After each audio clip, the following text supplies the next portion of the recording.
കരകുളത്ത് ഒരു പഞ്ചായത്ത് പ്രസിഡന്റ് ഉണ്ടോ? തിരുവനന്തപുരത്തെ കരകുളത്ത് ഒരു പഞ്ചായത്ത് പ്രസിഡന്റ് ഉണ്ടോ? സംശയമാണ് പൊളിറ്റിക്സ് കേരളയ്ക്ക്. തണ്ണീർത്തടങ്ങൾ നികത്തരുതെന്ന് കേരളത്തിലെ ഇടത് സർക്കാർ തീരുമാനം എടുത്തപ്പോൾ അതൊരു വലിയ തീരുമാനമായി മാറി. പ്രകൃതിക്ക് വേണ്ടി പോരാടുന്ന ഒരു സർക്കാരായി കേരള സർക്കാർ മാറി.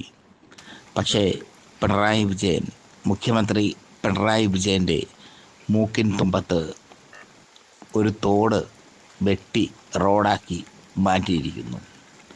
ആ തോട് വെട്ടി റോഡാക്കി മാറ്റിയപ്പോൾ കഷ്ടപ്പെടുന്നത് ഒരു പാവം കാസിമാണ്. ഒരു പാവം കസീം അലി കുഞ്ഞാണ്. കഷ്ടമാണ് അയാളുടെ സ്ഥിതി. ഒരുപാട് പൈസകൾ ചിലവാക്കി അയാൾ വീട് പണിഞ്ഞു. റോഡ് പണിയുമെന്ന് അയാൾ ചിന്തിച്ചില്ല. റോഡ് പണിയാൻ അയാളുടെയോ കുടുംബത്തിൻ്റെയോ അധികാരം, അയാളുടെയോ അയാളുടെ കുടുംബത്തിൻ്റെയോ അവകാശം ഒന്നും കൊടുത്തിട്ടുമില്ല. അതാണ് ഇപ്പോൾ നടന്നിരിക്കുന്നത്. ഒരു തോട് വെട്ടി റോഡ് പണിയുമ്പോൾ അവിടുത്തെ പ്രകൃതിയുടെ സന്തുലിതാവസ്ഥ തെറ്റും. കാസിം അലിയുടെ വീട് ഇപ്പോൾ തകർച്ചയിലാണ്. ആ വീടിൻ്റെ ദൃശ്യങ്ങൾ സഹിതം ഒരു ന്യൂസ് ഞങ്ങൾ പുറത്തുവിടുന്നു. പിന്നെ ആദ്യ തവണ ഇതേ പ്രശ്നത്തെ ആധികാരികമാക്കി ഞങ്ങൾ ഒരു ന്യൂസ് പുറത്ത് വിട്ടിരുന്നു. അത് ഒരുപാട് പേർ സ്വീകരിക്കുകയും ചെയ്തു. അടുത്ത ന്യൂസ് ഞങ്ങൾ പുറത്ത് വിടുന്നു. ഒരു തോട് നികത്തി റോഡ് നിർമ്മിക്കാൻ ഈ റിയൽ എസ്റ്റേറ്റ് മാഫിയ തലവന് ആരാണ് അധികാരം കൊടുത്തത്? അത് വലിയൊരു ചോദ്യമായി അവശേഷിക്കുകയും ചെയ്യുന്നു.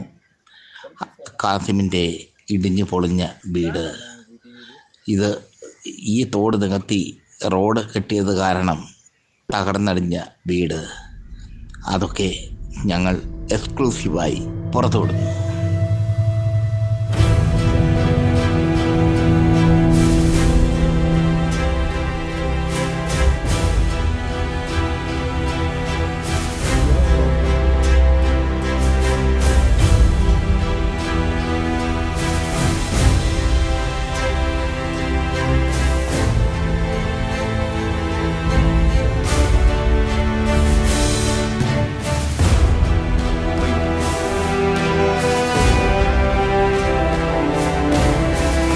മാറിക്കോ